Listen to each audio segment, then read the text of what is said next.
Buenísimas, buenísimas y muy frías mañanas. Lo curioso, observaba yo esta mañana como a las 6, lo nublado que está la ciudad, lo gris y fría, y lo caliente que va a estar al mediodía, 31, 32. Mi Cristo interior, salud y bendice tu Cristo interior, tú que vas a conectarte hoy, mañana o cualquier día, y también el de aquellos que queriendo conectarse no pueden.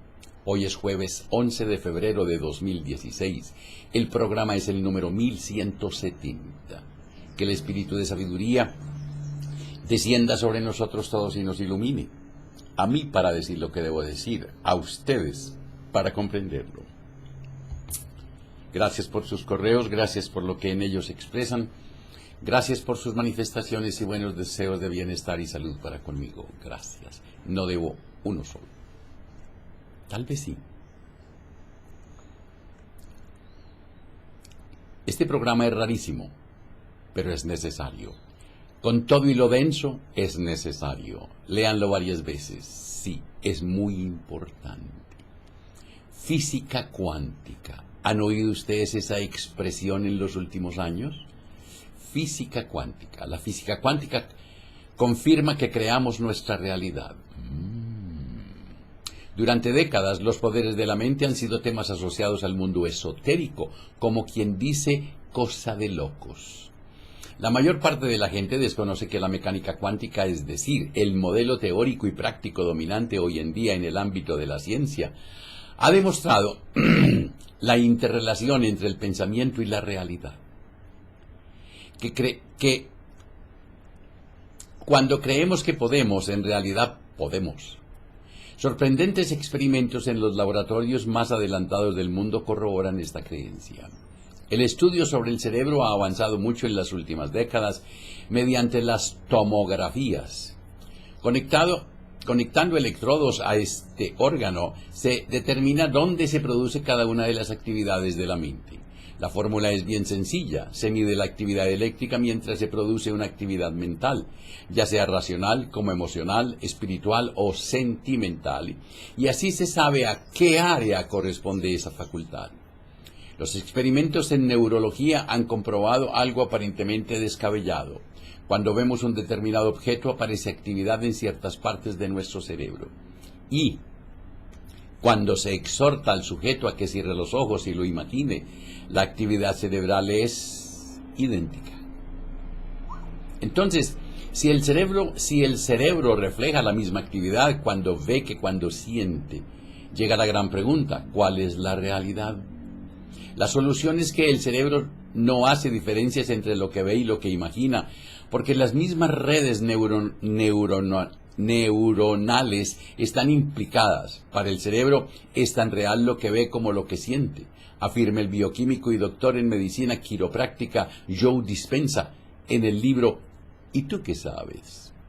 What do you know? En otras palabras, fabricamos nuestra realidad desde la forma en que procesamos nuestras experiencias, es decir, mediante nuestras emociones. La farmacia del cerebro. En un pequeño órgano llamado hipotálamo se fabrican las respuestas emocionales. Allí, en nuestro cerebro, se encuentra, en toda la mitacita, se encuentra la mayor farmacia que existe, donde se crean unas partículas llamadas péptidos, pequeñas secuencias de aminoácidos que combinadas crean las neurohormonas o neuropéptidos. Ellas son las responsables de las emociones que sentimos.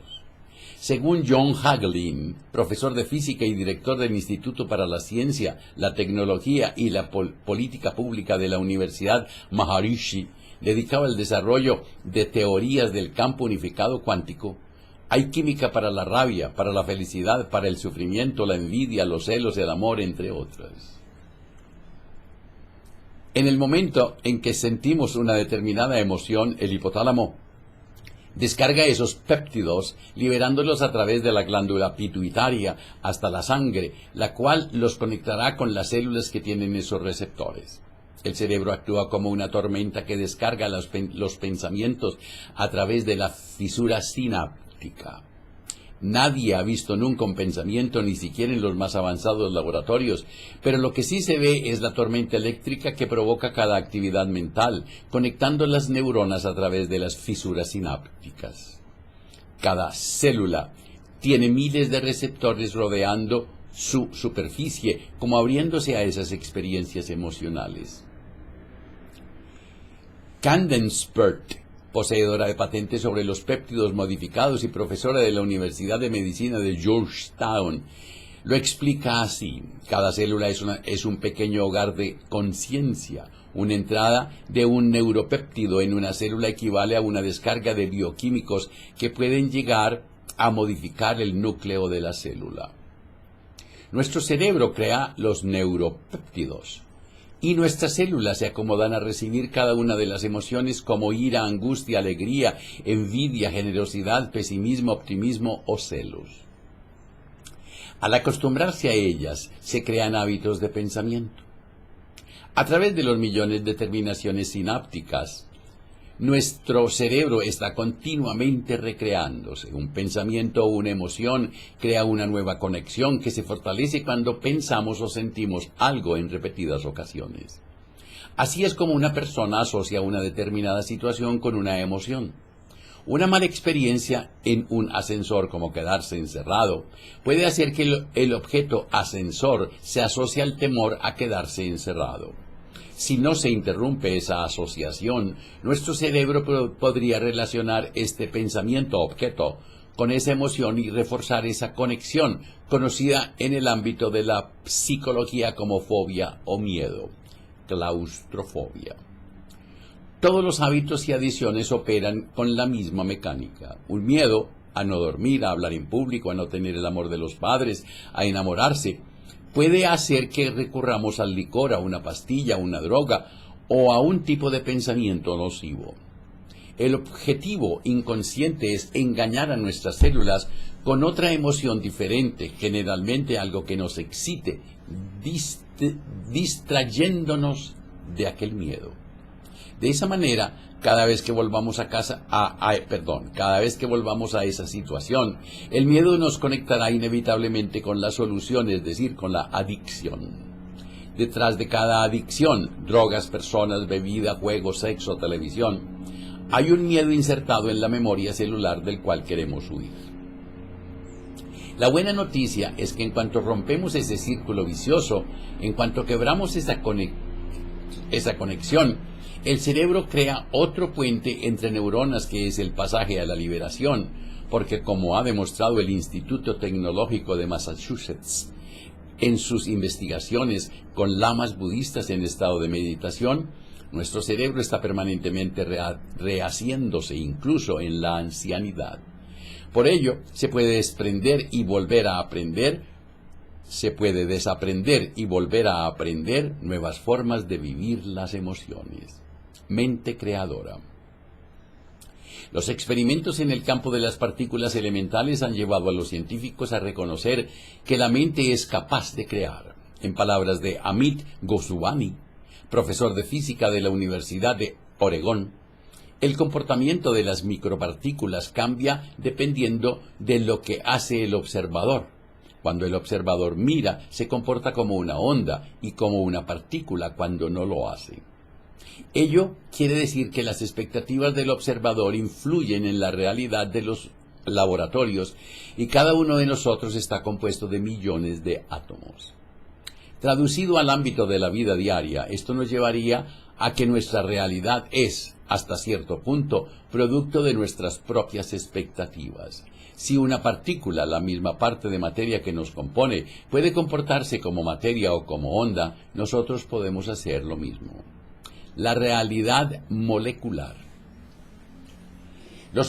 Los sorprendentes experimentos del científico japonés Masaru Emoto con las moléculas de agua han abierto una increíble puerta a la posibilidad de que nuestra mente sea capaz de crear la realidad. Armado de un potente microscopio electrónico con una diminuta cámara, Emoto fotografió las moléculas procedentes de aguas contaminadas y de aguas de manantial. las metió en un congelador para que se helaran y así consiguió fotografiarlas. Lo que encontró fue que las aguas puras creaban cristales de una belleza inconmensurable, mientras que las sucias solo provocaban caos. Más tarde procedió a gritarle al agua palabras como amor o te odio, encontrando un efecto similar. El amor provoca formas moleculares bellas, mientras que el odio genera caos. Por último, probó a emitir música relajante, música folclórica y música metálica, con el resultado de la armonía al caos que se puede ver en las fotografías. La explicación biológica de este fenómeno es que los átomos que componen las moléculas, en este caso los dos pequeños de hidrógeno y uno grande de oxígeno, se pueden ordenar de diferentes maneras, armoniosa o caóticamente. Si tenemos en cuenta que el 80% de nuestro cuerpo es agua, entenderemos cómo nuestras emociones, nuestras palabras y hasta la música que escuchamos influyen en que nuestra realidad sea más o menos armoniosa. Nuestra estructura interna está reaccionando con todos los estímulos exteriores, reorganizando los átomos de las moléculas. El valioso vacío atómico. Aunque ya los filósofos griegos especularon con su existencia, el átomo es una realidad científica desde principios del siglo XX. La física atómica dio paso a la teoría de la relatividad y de ahí a la física cuántica. En las escuelas de todo el mundo se enseña hoy en día que el átomo está compuesto de partículas de signo positivo, protones, y neutrones, y neutrones, y en su núcleo y de signo negativo, los electrones, girando a su alrededor. Su organización recuerda extraordinariamente a la del universo, unos electrones planetas girando alrededor de un solo núcleo, protones y neutrones. Lo que la mayoría desconocíamos es que la materia de la que se componen los átomos es prácticamente inexistente. En palabras de William Tyler, profesor emérito de Ingeniería y Ciencia de la Materia en la Universidad de Stanford, California, la materia no es estática y predecible. Dentro de los átomos y moléculas, las partículas ocupan un lugar insignificante, el resto es vacío. En otras palabras, que el átomo no es una realidad terminada, sino mucho más maleable de lo que pensábamos. El físico Amit Goswami es categórico. Heisenberg, el codescubridor de la mecánica cuántica, fue muy claro al respecto. Los átomos no son cosas, son tendencias. Así que en lugar de pensar en átomos como cosas, tienes que pensar en posibilidades y posibilidades de la conciencia. La física cuántica solo calcula posibilidades, así que la pregunta viene rápidamente a nuestras mentes. ¿Quién elige de entre esas posibilidades para que se produzca mi experiencia actual? La respuesta de la física cuántica es rotunda. La conciencia está envuelta. El observador no puede ser ignorado. ¿Qué realidad prefieres? El ya famoso experimento con la molécula de fulerano del doctor Anton Zeilinger, en la Universidad de Viena, Austria, testificó que los átomos de la molécula de fulerano, estructura atómica que tiene 60 átomos de carbón, eran capaces de pasar por dos agujeros simultáneamente. Este experimento de ciencia ficción se hace hoy día con normalidad en laboratorios de todo el mundo con partículas que han llegado a ser fotografiadas. La realidad de la bilocación, es decir, que algo pueda estar en dos lugares al mismo tiempo, es algo ya de dominio público, al menos en el ámbito de la ciencia más innovadora. Jeffrey Satinover, expresidente de la Fundación Jung de la Universidad de Harvard y autor de los libros como El cerebro cuántico y El ser vacío, lo explica así. Ahora mismo puedes ver en numerosos laboratorios de Estados Unidos objetos suficientemente grandes para el ojo humano que están en dos lugares al mismo tiempo e incluso se les puede sacar fotografías. Yo creo que mucha gente pensará que los científicos nos hemos vuelto locos, pero la realidad es así y es algo que todavía no podemos explicar. Quizás porque algunos piensen que la gente de a pie no va a comprender estos experimentos, los científicos todavía no han conseguido alertar a la población de las magníficas implicaciones que eso conlleva para nuestras vidas, aunque las teorías ajenas sí forman parte ya del dominio de la ciencia divulgativa. Seguramente la teoría de los universos paralelos, origen de la superposición cuántica, aquí hay que hacer una observación, es la que ha conseguido llegar mejor al gran público. Lo que viene a decir es que la realidad es un número, n, de ondas que conviven en el espacio-tiempo como una posibilidad hasta que una se convierte en real.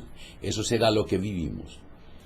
Somos nosotros quienes nos ocupamos con nuestras elecciones y sobre todo con nuestros pensamientos, yo sí puedo, yo no puedo, de encerrarnos en una realidad limitada y negativa o en la consecución de aquellas cosas que soñamos. En otras palabras, la física moderna nos dice que podemos alcanzar todo aquello que ansiamos dentro de ese abanico de posibilidades, ondas, claro.